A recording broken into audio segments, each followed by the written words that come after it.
보통 우리가 어떤 도시가 파괴되었다고 하면 가장 먼저 무너진 건물 잔해 같은 걸 떠올리잖아요. 하늘을 뒤덮은 막 짙은 연기나 총을 든 적군 같은 눈에 띄는 모습들 말이죠. 네, 그렇죠. 카메라로 딱 찍을 수 있는 아주 직관적이고 명확한 형태의 비극이죠. 우리는 그런 물리적인 붕괴를 볼 때 위기구나 하고 바로 감지하게 됩니다. 맞아요. 그런데 만약에 한 사회가 겪는 가장 치명적인 위기가 건물 벽돌 하나 부수지 않고 아주 조용히 진행된다면 어떨까요? 벽돌 하나 부수지 않고요. 네, 거리의 예쁜 카페는 사람들로 붐비고 인터넷은 세계에서 제일 빠르고 겉보기엔 진짜 완벽하게 돌아가는 것 같은데 그 화려한 표면 아래에서 문자 그대로 한 사회의 미래가 조용히 증발하고 있다면요? 와, 겉은 번영하는데 내부의 생명력은 말라붙어가는 상태. 사실 그것이야말로 완벽하게 형태를 감춘 제일 투명하고 치명적인 대재앙이라고 할 수 있거든요. 네네, 그래서 오늘 이 심층 탐구 시간에 저희가 아주 흥미로운 접근을 해보려고 합니다. 이 복잡한 현대사회의 위기를 꿰뚫어보기 위해서 놀랍게도 수천 년 전에 쓰인 성경의 열왕기하라는 아주 오래된 텍스트를 펼쳐볼 거거든요. 네, 아주 기대가 됩니다. 자, 제가 이 자료를 보면서 성경에 나오는 두 명의 예언자 엘리야와 엘리사의 행보를 보면데 딱 이런 비유가 떠오르더라고요. 엘리야는 약간 할리우드 블록버스터 액션 영화 주인공 같아요. 블록버스터요? 네, 막 하늘에서 불을 콱 내리고 3년 반 동안 비를 멈추게 하고 지진이랑 폭풍을 몰고 다니는 스펙터클 자체잖아요. 부패한 권력자랑 정면으로 싸우는 화려한 히어로 느낌이죠. 맞아요. 반면에 그의 후계자인 엘리사는 사뭇 결이 다르죠. 그렇죠. 엘리사는 좀 조용하지만 사람들의 무너진 삶을 되게 집요하게 재건해 나가는 다큐멘터리 감독 같달까요? 엘리야처럼 세상을 뒤집는 거대한 기적보다는 그냥 과부의 기름병을 채워준다거나 독이 든 국을 고쳐주는 아주 일상적이고 미시적인 영역에 집중하더라고요. 네, 그 다큐멘터리 감독이라는 비유가 정말 찰떡이네요. 여기서 우리가 주목해야 할 게 엘리사가 전면에 나서면서 행한 첫 번째 기적입니다.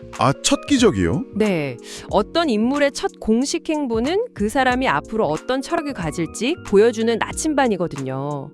예수가 맹물을 포도주로 바꿔서 잔치의 기쁨을 회복시킨 게 첫 기적이었던 것처럼요. 아하, 방향성을 보여주는 거군요.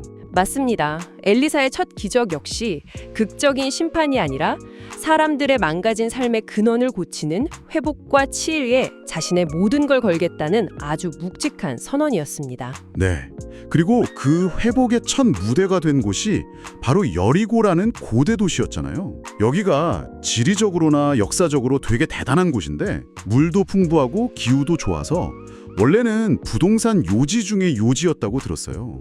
네, 종려나무의 성읍이라고 불렸죠. 아주 완벽한 입지 조건이었습니다. 근데 이 화려한 도시에 아주 치명적인 문제가 터집니다.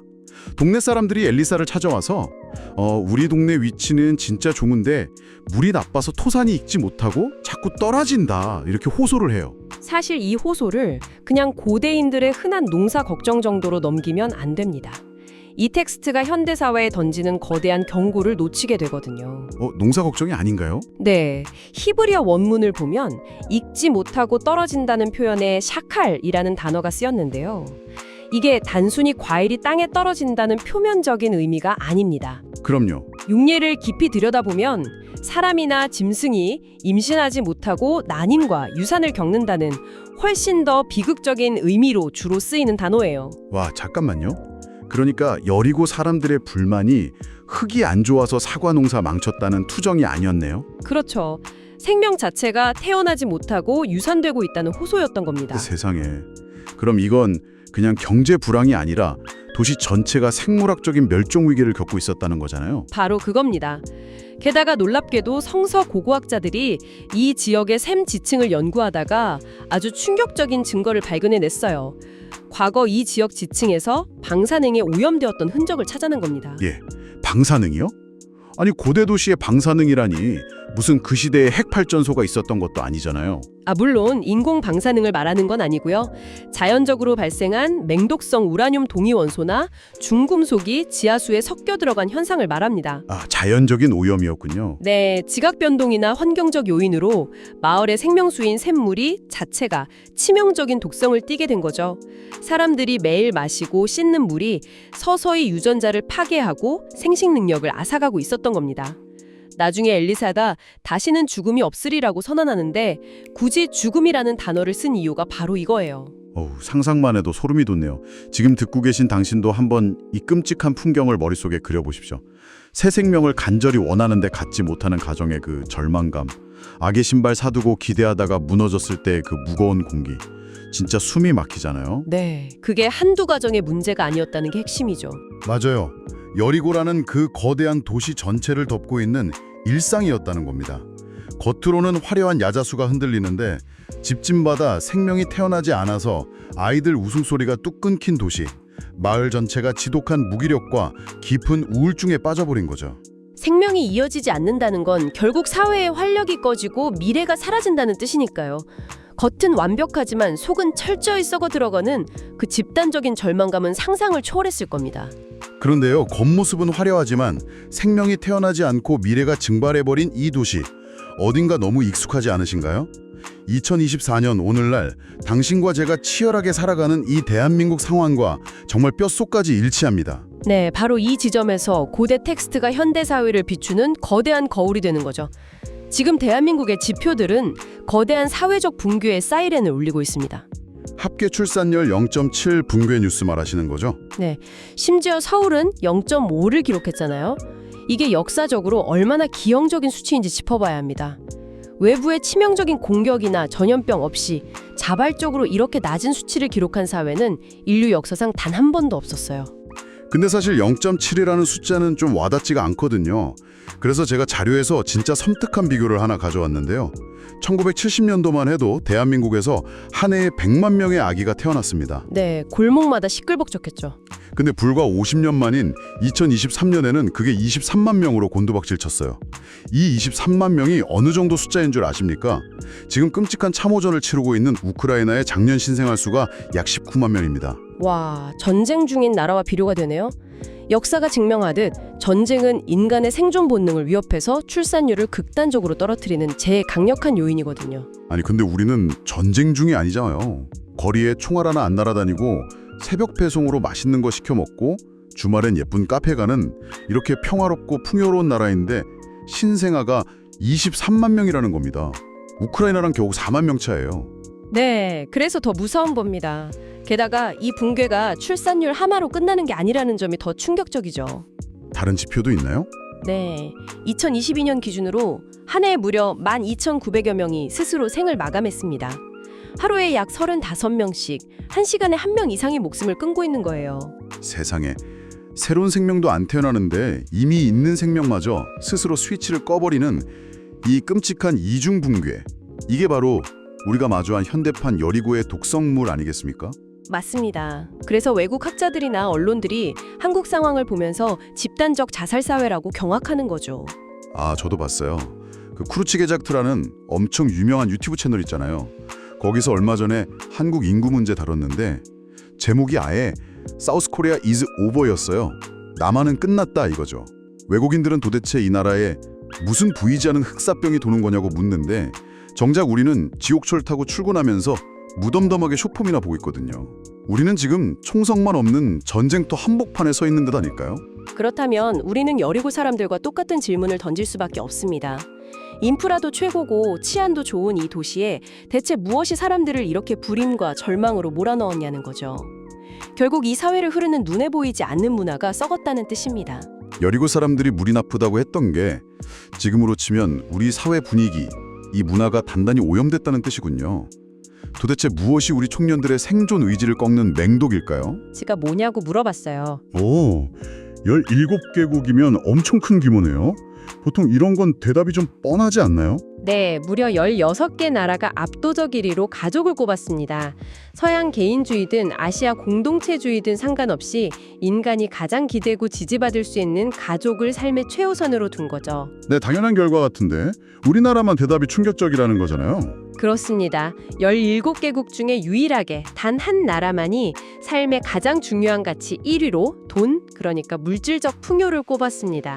바로 대한민국입니다. 와, 1위가 돈이라고요? 네, 게다가 이게 세대 차이도 없어요.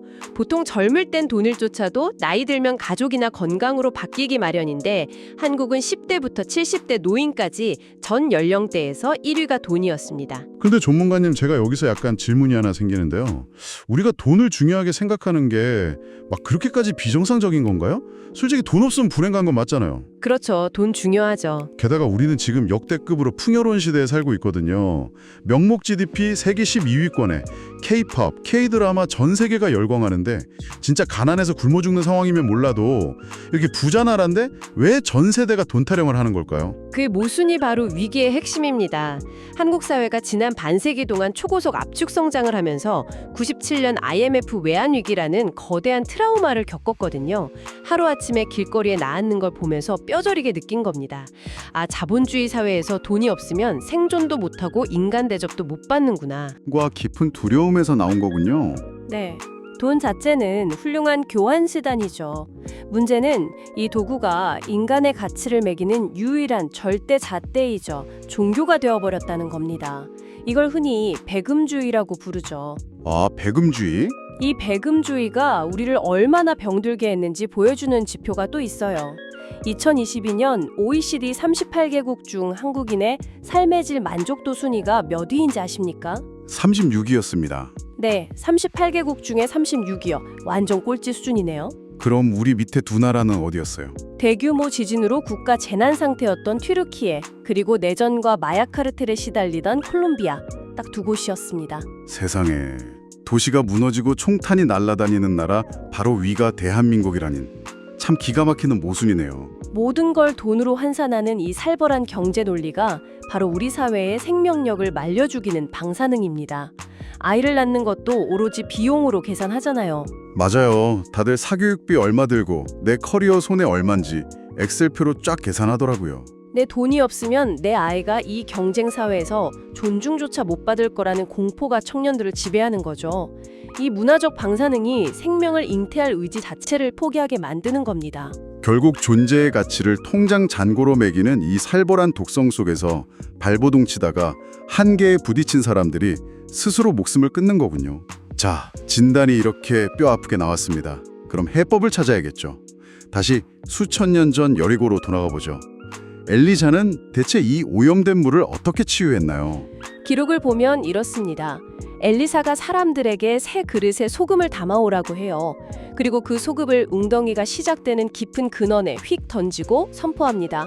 다시는 이곳에 죽음이나 열매 맺지 못함이 없을 것이다 하고요. 아니 근데 솔직히 소금 한 줌 던진다고 방사능 오염수가 맑아진다는 게 너무 해리포터 마법가루 같은 비과학적인 얘기 아닙니까? 표면적으로 보면 마술쇼 같죠?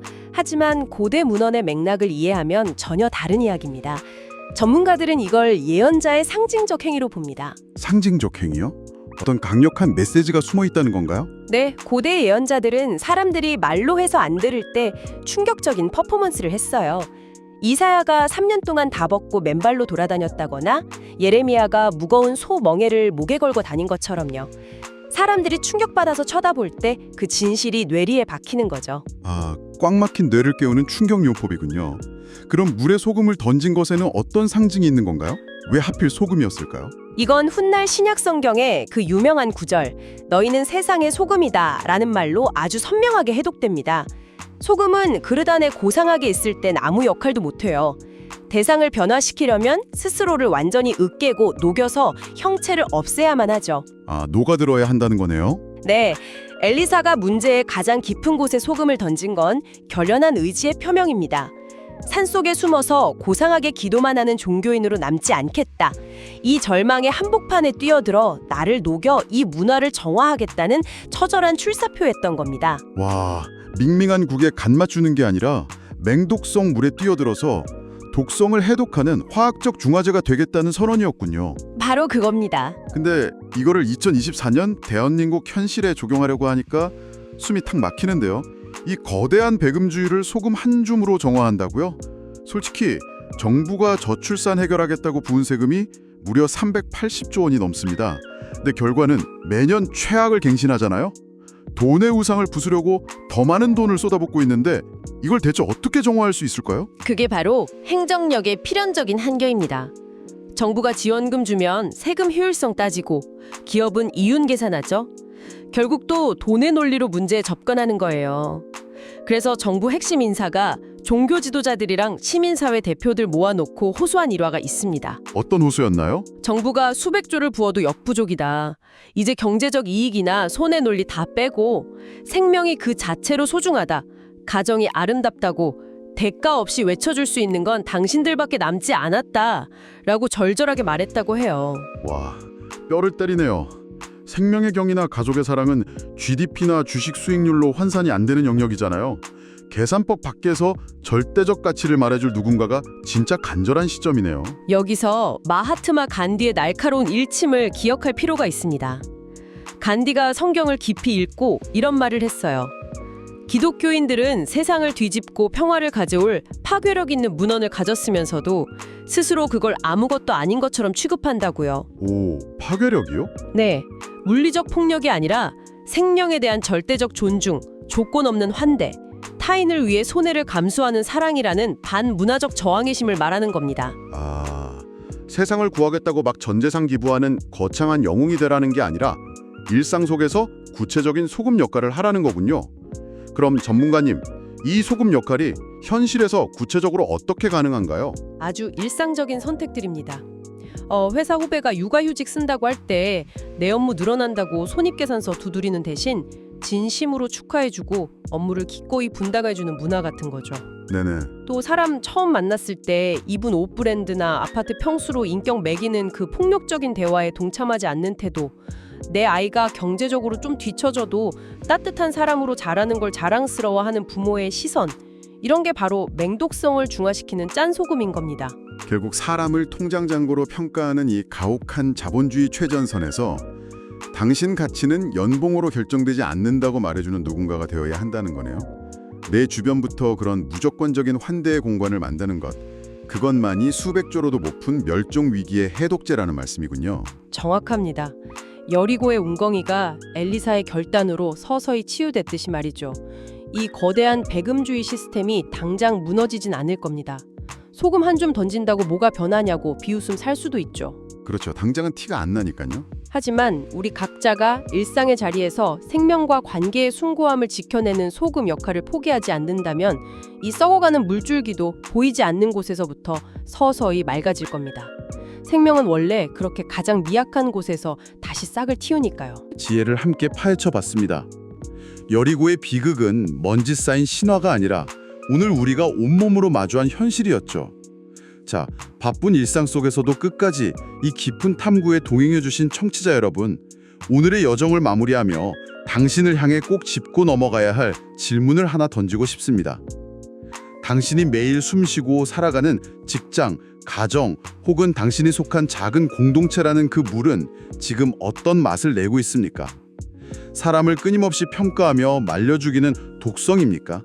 아니면 상처받은 이들을 품어내는 생명력입니까?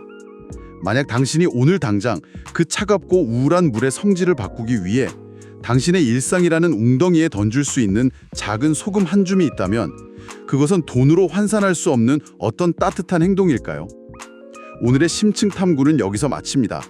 묵직하지만 삶을 변화시킬 이 생각의 씨앗을 품고 다음 이 시간 더 새롭고 흥미로운 이야기로 다시 찾아뵙겠습니다. 함께해 주셔서 감사합니다.